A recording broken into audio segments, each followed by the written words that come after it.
The book of Habakkuk. The burden which the prophet Habakkuk saw. O Lord, how long shall I cry, and you will not hear? Even cry out to you violence, and you will not save. Why do you show me iniquity and cause me to see trouble? For plundering and violence are before me. There is strife and contention arises. Therefore the law is powerless, and justice never goes forth. For the wicked surround the righteous, therefore perverse judgment proceeds. Look among the nations and watch. Be utterly astounded, for I will work a work in your days which you would not believe, though it were told you. For indeed I am raising up the Chaldeans, a bitter and hasty nation which marches through the breadth of the earth, to possess dwelling places that are not theirs. They are terrible and dreadful. Their judgment and their dignity proceed from themselves.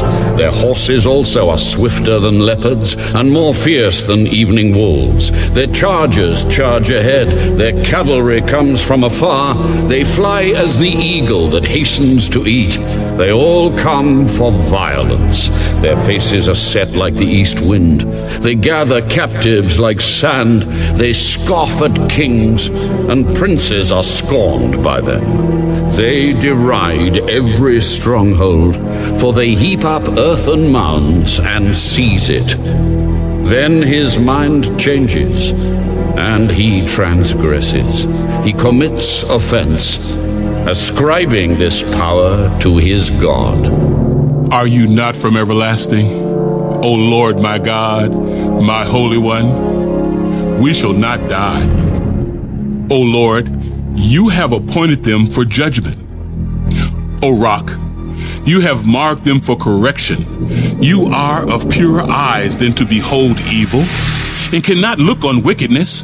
Why do you look on those who deal treacherously, and hold your tongue when the wicked devours a person more righteous than he? Why do you make men like fish of the sea, like creeping things that have no ruler over them? They take up all of them with a hook. They catch them in their net and gather them in their dragnet. Therefore they rejoice and are glad. Therefore they sacrifice to their net and burn incense to their dragnet.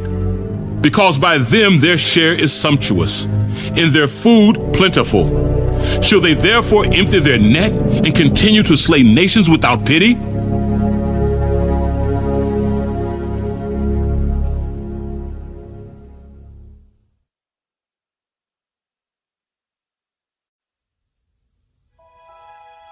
I will stand my watch and set myself on the rampart and watch to see what he will say to me and what I will answer when I am corrected. Then the Lord answered me and said, Write the vision and make it plain on tablets, that he may run who reads it. For the vision is yet for an appointed time, but at the end it will speak, and it will not lie. Though it tarries, wait for it, because it will surely come. It will not tarry.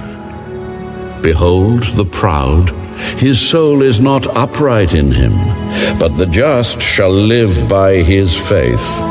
Woe to the wicked indeed, because he transgresses by wine. He is a proud man, and he does not stay at home. Because he enlarges his desire as hell, and he is like death, and cannot be satisfied, he gathers to himself all nations, and heaps up for himself all peoples. Will not all these take up a proverb against him, and a taunting riddle against him, and say, Woe to him who increases what is not his? How long? And to him who loads himself with many pledges? Will not your creditors rise up suddenly?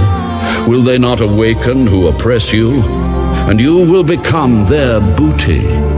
Because you have plundered many nations, all the remnant of the people shall plunder you, because of men's blood and the violence of the land and the city, and of all who dwell in it.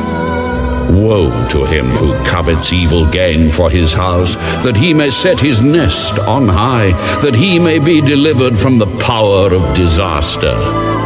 You give shameful counsel to your house, cutting off many peoples, and sin against your soul.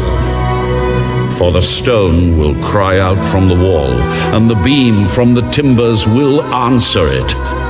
Woe to him who builds a town with bloodshed, who establishes a city by iniquity.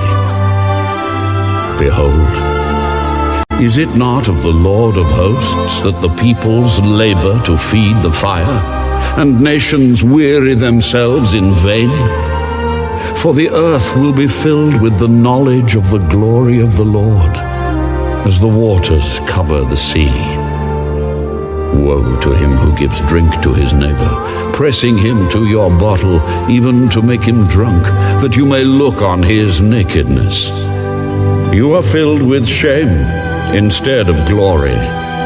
You also drink and be exposed as uncircumcised. The cup of the Lord's right hand will be turned against you, and utter shame will be on your glory. For the violence done to Lebanon will cover you, and the plunder of beasts which made them afraid, because of men's blood and the violence of the land and the city, and of all who dwell in it.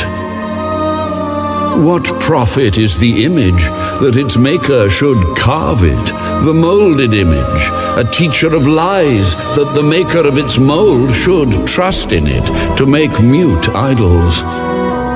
Woe to him who says to wood, awake, to silent stone, arise, it shall teach. Behold, it is overlaid with gold and silver, yet in it there is no breath at all. But the Lord is in his holy temple. Let all the earth keep silence before him.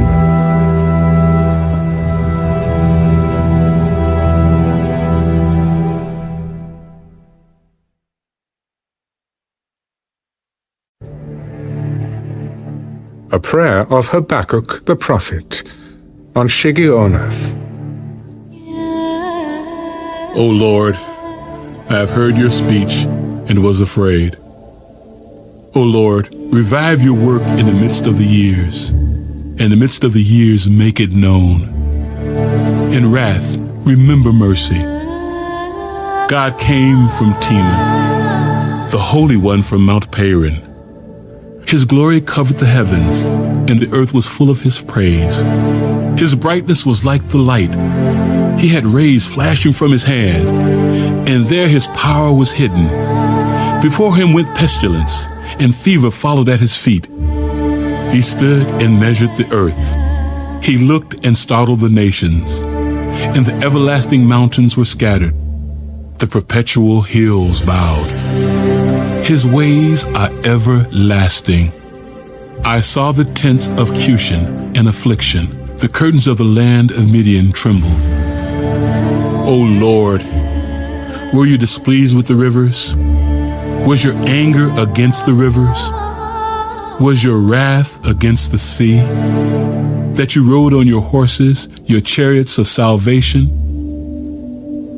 Your bow was made quite ready. Oaths were sworn over your arrows. You divided the earth with rivers. The mountains saw you and trembled. The overflowing of the water passed by. The deep uttered its voice and lifted its hands on high. The sun and moon stood still in their habitation. At the light of your arrows they went. At the shining of your glittering spear, you marched through the land in indignation. You trampled the nations in anger. You went forth for the salvation of your people. for salvation with your anointed. You struck the head from the house of the wicked by laying bare from foundation to neck. You thrust through with his own arrows the head of his villages. They came out like a whirlwind to scatter me. Their rejoicing was like feasting on the poor in secret.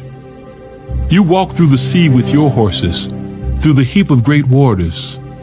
When I heard, my body trembled. My lips quivered at the voice. Rottenness entered my bones, and I trembled in myself, that I might rest in the day of trouble. When he comes up to the people, he will invade them with his troops. Though the fig tree may not blossom, nor fruit be on the vines, though the labor of the olive may fail, in the fields yield no food, though the flock may be cut off from the fold, and there be no herd in the stalls, yet I will rejoice in the Lord. I will joy in the God of my salvation. The Lord God is my strength. He will make my feet like deer's feet, and he will make me walk on my high hills. To the chief musician, with my stringed instruments,